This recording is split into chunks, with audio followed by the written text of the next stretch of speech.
తెలంగాణ సబ్బండ వర్గ ప్రజలకు తెలియజేయనిదేమనగా టీఆర్ఎస్డి జూబ్లీహిల్స్ ఉప ఎన్నికల్లో 3 సెట్లు నామినేషన్ వేసినది. ఆర్ఓ గారు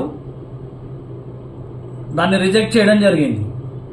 నామినేషన్ రిజెక్ట్ చేయడానికి గల కారణాలు ఏంటని ఆర్ఓ గారిని అడగడానికి వెళ్తే ఆర్ఓ గారు లెటర్ పెట్టమన్నారు. లెటర్ పెట్టాం. ఆయన సైన్ చేసి అక్కడ హెల్ప్ డెస్క్ ఇన్ఛార్జ్ రవీందర్ రెడ్డికి వాళ్ళ పిఏతో లెటర్ పంపించడం జరిగింది. రవీందర్ రెడ్డి గారిని అడిగితే నైట్ 7 గంటలకు మీ నామినేషన్ ఎందుకు రిజెక్ట్ అయిందో పెడతానని చెప్పాడు. మళ్ళీ 7 గంటలకు ఫోన్ చేస్తే నైట్ 9 గంటలకు పెడతా అన్నాడు. 9 గంటలకు ఫోన్ చేస్తే నైటు 10 గంటలకు పెడతా అన్నాడు.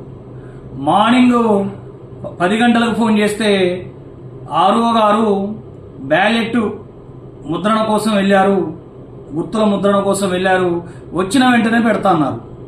మళ్ళా 2 గంటలకు ఫోన్ చేస్తే ఇదే help desk incharge Ravinder Reddy గారు, మేడం గారు ఎన్నికలు అయిపోయిన తర్వాత మీ నామినేషన్ ఎందుకు రిజెక్ట్ అయిందో కారణం పెడతా అన్నారు. ఇది ఎక్కడ అన్యాయం అని అడుగుతున్నాం.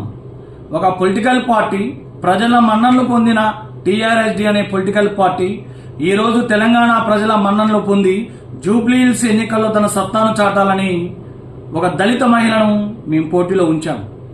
కారణం అడిగాం. ఒకవేళ మా వల్ల తప్పు జరిగి ఉంటే సరిదిద్దుకుందాం, రెక్టిఫై చేసుకుందామని. కానీ ఎన్నిసార్లు వాళ్ళని ప్రాధాయపడి అడిగినా వాళ్ళు కారణం చెప్పలేదు. ఎన్నికలు అయిపోయిన తర్వాత కారణం ఎవరికి కావాలి? ఇన్నిసార్లు ఫోన్ చేసినప్పటికీ, లెటర్ పెట్టినప్పటికీ ఆర్ఓ గారు స్పందించకపోవడం విచారకరం. అక్కడున్న మేడం గారు ఎన్నికలు అయిపోయిన తర్వాత వాళ్ళ నామినేషన్ ఎందుకు రిజెక్ట్ అయిందో చెప్దామని help desk incharge Ravinder Reddy గారికి చెప్పడం కూడా చాలా విచారకరం. ఈ విధంగా చేస్తే ఎక్కడ న్యాయమని కోరుతున్నాను. మాది తప్పైతే ఈ కారణంగా మీ నామినేషన్ రిజెక్ట్ అయిందని చెప్పండి. మీరు ఎందుకు చెప్పడం లేదు అనేదే మా $1 మిలియన్ ప్రశ్న. మీరు ఎందుకు రిజెక్ట్ చేశారు? ఏమైనా రాజకీయ ఒత్తిళ్లు ఉన్నాయా? ఏమైనా ప్రలోభాలు జరిగినాయా అనే అనుమానాలు వ్యక్తం అవుతున్నాయి.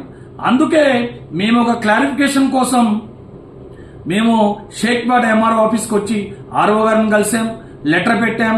వారు గ్రీన్ పెన్ తో సంతకం పెట్టారు. అక్కడున్న ఇన్ఛార్జ్ తోటి రవీందర్ రెడ్డికి ఇమ్మన్నారు. రవీందర్ రెడ్డి గారు నామినేషన్ ఫామ్ నెంబర్ పెట్టమంటే పెట్టాం. కానీ ఇన్ఫర్మేషన్ అనేది ఇవ్వలేదు. ఇన్ఫర్మేషన్ ఇవ్వకపోవడం వల్ల టీఆర్ఎస్డి పార్టీకి ఈ జూబ్లీహిల్స్ ఎన్నికల్లో తీవ్ర అన్యాయం జరిగిందని తెలంగాణ సబ్బండ వర్గ ప్రజలకు తెలియజేస్తున్నాం. నిజంగా వాళ్ళు నామినేషన్ ఎందుకు రిజెక్ట్ అయిందో చెప్పి ఉంటే మా కారణం తెలిసి ఉండేది. వాళ్ళు చెప్పకపోవడం వల్ల పలు అనుమానాలు మాలో తలెత్తినాయి. కాబట్టి మరొకసారి ఇటువంటి పొరపాట్లు జరగకూడదు. ఈ జూబ్లీహిల్స్ ఎన్నికల్లో టీఆర్ఎస్డి ఎన్నో ప్రయత్నాలు చేసింది, కానీ మా నామినేషన్ రిజెక్ట్ చేయడం చాలా బాధాకరంగా ఉంది. మా సర్వేలో కూడా 25,000 నుంచి 35,000 ఓట్లు వస్తున్నాయి. ఇంకా గట్టిగా ప్రచారం చేస్తే మేము దగ్గరకి వచ్చేవాళ్ళమేమో. మా ప్రచార వ్యూహం కూడా చాలా అద్భుతంగా ఉన్నది. మరి ఎందుకు దురదృష్టవశాత్తు మా టీఆర్ఎస్డి నామినేషన్ ని ఆర్ఓ గారు రిజెక్ట్ చేశారో కారణమైతే తెలియలేదు. ఆ భగవంతుడికే తెలియాలి.